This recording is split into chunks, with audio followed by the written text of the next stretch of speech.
Alors Monique Massot, alias Monique Blandinière, dans ses œuvres autoproduites, une passionnée de Salvador Dali. Salvador Dali, donc le peintre, hein, pour ceux qui ne sauraient pas. Mais Salvador Dali, quasi médium, et si on fait le recoupement de ces toiles, on peut en avoir une interprétation psychique et il y aurait un message caché derrière les toiles de Dali. Monique, c'est à vous. Oui, c'est tout à fait exact. Donc moi je vais commencer cette interview en posant une question. Par une question. Est-ce la gare de Perpignan, comme l'a dit Dali, le centre de l'univers, le centre du monde? Point d'interrogation. Alors la réponse à la fin de l'interview. La réponse sera à la fin, une réponse concrète. Voilà. Hein? Une réalité, comme dit Dali. Voilà, sera à la fin de l'interview. Voilà. Alors, au-delà de la peinture, bon, au-delà de l'art de la représentation, Dali disait lui-même qu'il était en sorte en communication avec autre chose et qu'il était là pour le transmettre. Alors, il avait une phrase qui précise ça. Il y avait une phrase, mais ça c'est lorsqu'il il a dit ça, lorsqu'il en est arrivé certainement à son interprétation interprétation personnelle, paranoïaque, critique.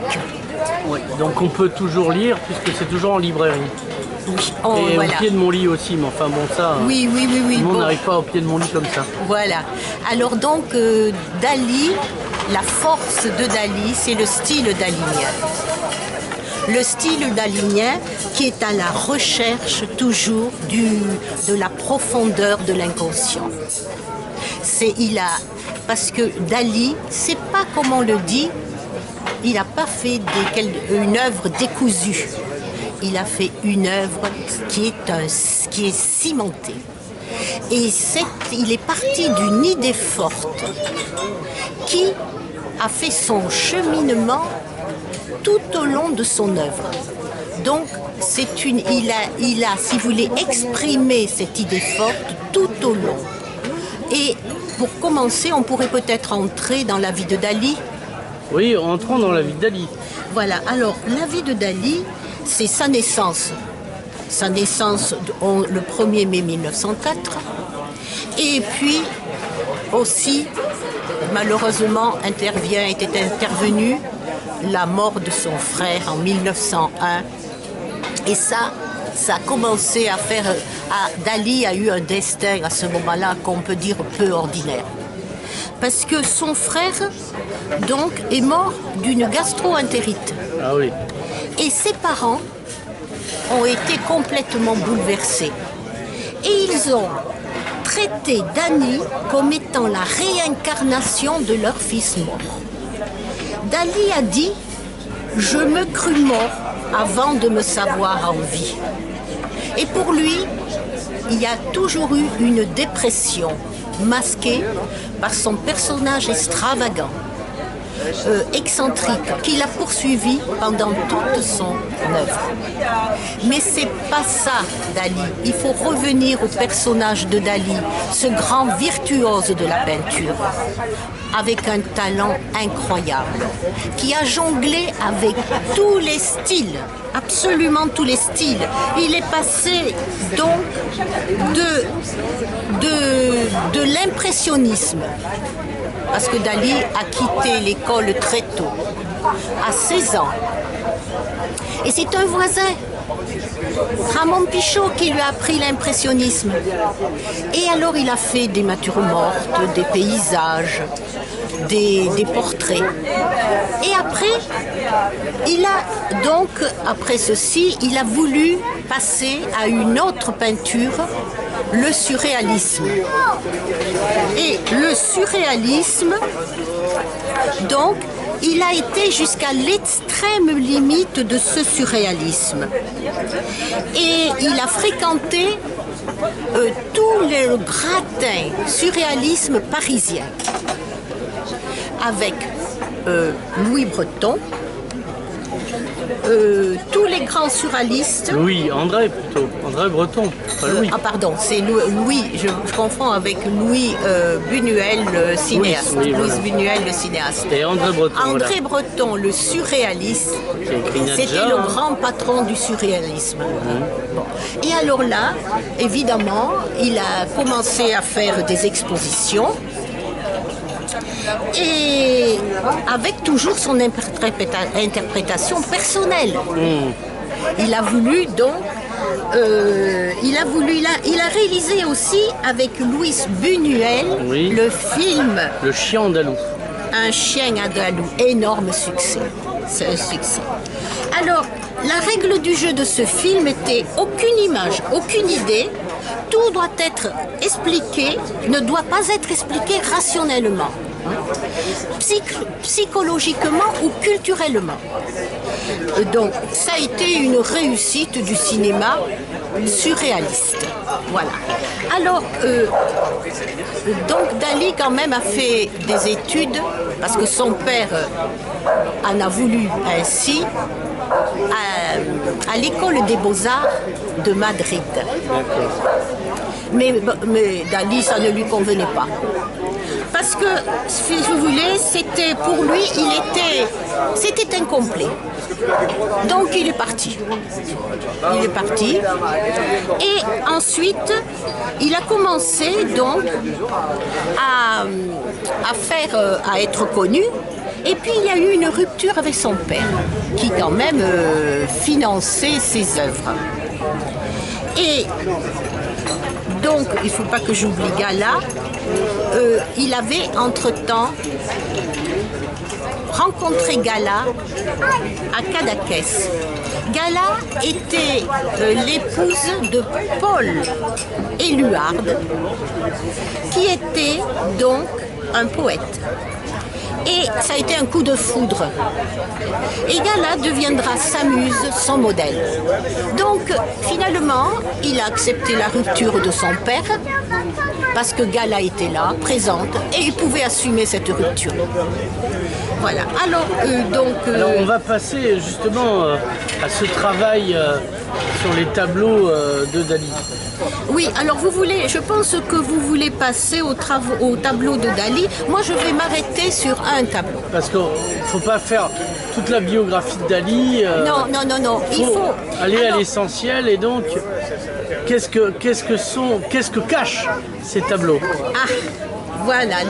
Alors, les tableaux de Dali, si vous voulez, je vais citer le tableau qu'on connaît, surréaliste, l'enfant géopolitique observant la naissance de l'homme nouveau en 1943. Là, suspense. Oui. Suspense, pourquoi? Parce que ça répond un peu, c'est un peu, ça, si vous voulez, dans la réponse que je donnerai en fin d'interview, en répondant est-ce que Perpignan est bien le centre du monde? Alors, ce tableau, qui a-t-il? Décrivez-le nous déjà. D'abord, on voit un œuf. Oui. Et qui sort un enfant observant. Alors c'est géopolitique. Ouais. Ça veut dire géopolitique que ça se situe vraiment dans une région. Une région qui a été liée à la politique, donc qui peut être découpée et tout ça. Donc c'est un peu précis comme région. Ensuite, vous avez un œuf et un enfant observant la naissance qui sort de cet œuf d'un homme nouveau. Ouais. Mais l'homme nouveau... Qui est cet homme nouveau? C'est un cerveau nouveau. D'accord. La vision d'un homme nouveau tel qui n'existe pas aujourd'hui. Parce que là, jusqu'à présent, en fait, des études affirment que notre cerveau n'a pas changé depuis l'âge préhistorique de l'homme sapiens. Ah, mais le cerveau n'a peut-être pas changé, mais son interprétation n'est pas global, n'est pas encore connu. Son fonctionnement global n'est pas encore, les scientifiques ne l'ont pas encore approfondi. Il y a beaucoup d'inconnus dans le fonctionnement, le comportement et le psychisme de l'être humain, qui jusqu'à ce jour n'ont pas encore été dévoilé. Alors, ce tableau, Dali, qu'est-ce qu'il veut nous dire? Ce tableau Salvador de Dali veut nous dire que il est, si vous voulez, le déclic de la vision d'un nouvel homme sur le plan fonctionnement du cerveau qu'on ne connaît pas. C'est quelque chose de grandiose. Est-ce qu'il en parle au-delà du fait qu'il est peint? Est-ce qu'il en a parlé? Est-ce qu'il a écrit sur son tableau? Il n'a pas écrit sur ce tableau, mais ses œuvres, dans les détails de ses œuvres, il y a, si vous voulez, des signes qui annoncent que l'ancien homme est incomplet. Oui, c'est ce que disent les francs-maçons. Qu'est-ce que le chaînon manquant? C'est nous. Oui, non, c'est pas nous. C'est pas nous. Non, mais on est le chaînon manquant parce que l'homme nouveau, l'homme en tant ce qu'il devrait être, n'est toujours pas arrivé. Donc, Dali prophétise cet homme nouveau. Dali l'a trouvé. Alors, l'a trouvé, il l'a pas trouvé parce qu'il l'a peint. Il l'a trouvé dans son esprit. Voilà. Alors, est-ce qu'il y a d'autres tableaux qui complètent cet enfant? Et il y a des détails. Oui. Il y a des détails. Il y a des détails qu'on peut interpréter comme vous. Parce que dans Dali, il a, si vous voulez, dans ses peintures, il a exploité tous les domaines. Tous les domaines sont exploités. Aussi bien scientifiques, les avancées scientifiques, que ensuite il est le mystique. Dali est un artiste complet, entièrement complet, et le seul comme ça. Et c'est pour ça qu'il a pu décrypter ce nouvel homme, ce nouveau cerveau.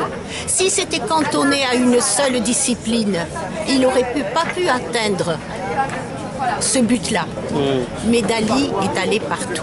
Donc il a pu. Et ensuite, donc, évidemment, il a tenu compte, il n'a pas pour autant, si vous voulez, balayé les grands maîtres, les grands peintres traditionnels. D'ailleurs, il avait une admiration profonde pour Velázquez, qui a peint les Minimes, qu'il a reproduit Dali à plusieurs reprises. Pourquoi ? Dites-le moi. Monique, ne me laissez pas. Voilà, alors je vais vous le dire.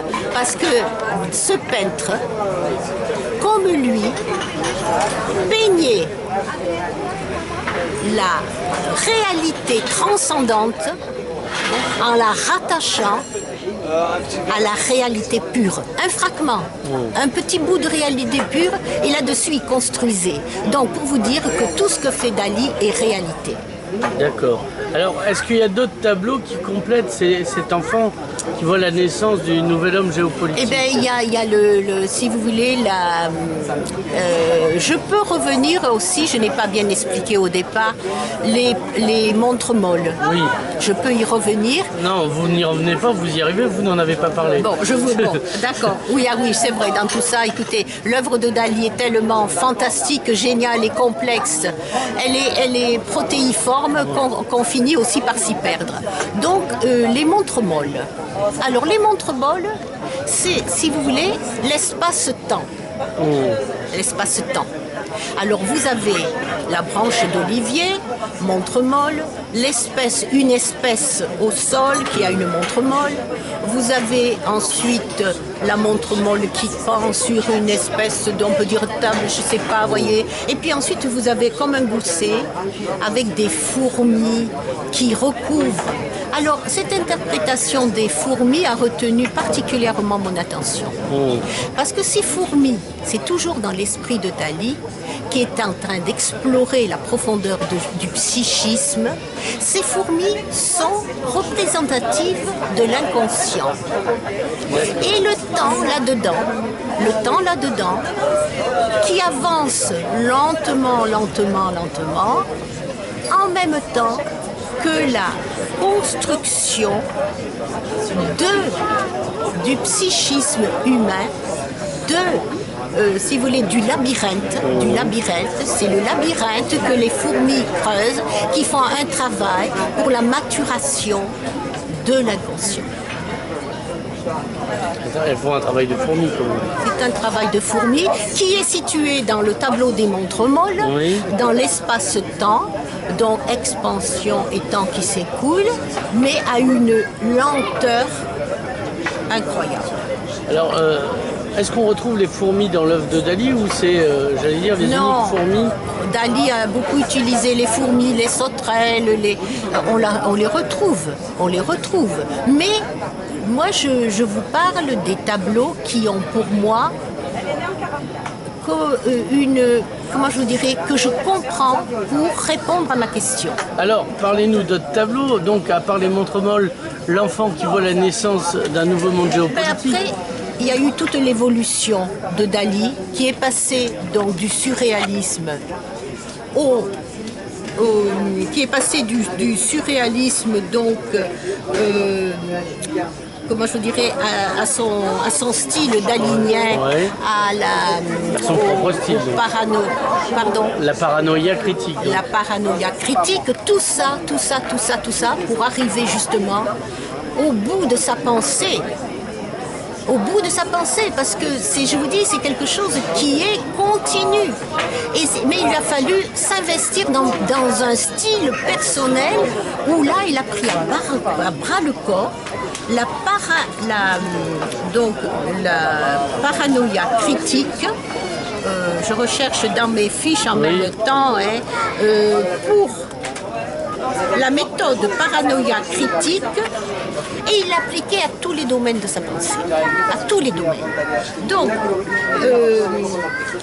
et alors cette méthode d'interprétation est une méthode qui se diffuse à l'humain, au corps social entier. L'humain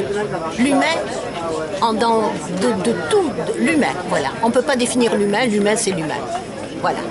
Et à ce moment-là, si vous voulez, il a pu. Et d'abord, il est devenu catholique, il ne faut pas l'oublier. Et il n'y était pas déjà, il est un peu né en Espagne ou quand même. Non. Une religion majoritaire. Vous savez, Dali a des comment je dirais, des temps dans sa vie où il s'investit dans. Il est allé voir le pape. Oui. Il est allé voir le pape. Donc, et puis, attendez, c'est quand même important. Et puis alors, il a continué sa Pie IX. Oui, c'est le nom du pape. Hein. Oui, et Jean 23. Voilà. Oui, il faut me suivre. Il faut me suivre. Non, bon, et puis alors, à ce moment-là, il a, si vous voulez, il a peint en 1965. Oui. Alors, ce qu'il a dit aussi... Qu'est-ce qu'il a peint? Il a peint le pape? Non, il a peint, et j'allais donner le... Allez, ne laissez pas en suspens comme ça. Non. Il a peint, donc, la fameuse gare de Perpignan, centre du monde. Voilà. Alors, ce qu'il faut pour bien saisir Dali, il faut aller et être rentré dans son esprit. Il dit, le réel existe, et c'est ça qui est très important, en dehors de la perception que nous en avons. Et c'est cette perception qui va aussi être dans ma réponse. D'accord. Donc, en fait, dans l'invisible, il y a aussi du réel. Il y a beaucoup de réel. Parce que je peux vous dire qu'en parallèle, moi, j'ai fait un concept qui ressemble fort à celui de Dali. Et ce réel, comme Dali, il faut plonger dans l'inconscient et en ressortir avec un apport pour le conscient. Voyez un peu la pirouette. D'accord. On plonge et on revient. Et on revient avec du concret, avec une réalité. D'accord. Alors c'est quoi la réalité dalinienne? Parce qu'on s'approche de la fin de l'interview, il va falloir donner le nom de l'assassin. Alors alors la réalité dalinienne, c'est que pourquoi on peut devenir le centre de l'univers, le centre du monde? Qu'est-ce que c'est qui peut nous donner cette étiquette, eh bien, c'est une découverte scientifique. Ah, et on y arrive. Et on y arrive. Alors, c'est pour ça que la gare de Perpignan est le centre du monde, parce que à Perpignan, Oui. on donnera, je dis pas l'hypothèse, la recherche scientifique, mais au moins une hypothèse. Oui. On donnera une hypothèse d'une recherche scientifique. Évidemment, pour être valable, il faut qu'elle soit validée par Ben les oui, scientifiques. parce que sinon c'est pas scientifique. Mais il faut quand même... C'est que c'est vérifiable et réexpérimentable. Exactement. Et ce sera à Perpignan. Alors c'est quoi? Parce que vous ne Ah, l'avez mais je toujours peux pas lâché. Ah, mais je la lâcherai pas, je lâcherai pas. Oui, bah alors vous deviez dire un truc à la fin de Eh ben, l'interview. justement, je voulais vous apporter la nouvelle que c'est à Perpignan qu'on trouvera donc l'hypothèse d'une recherche scientifique Ouais. qui va décrire le nouvel homme de Dali dans son psychisme global. D'accord.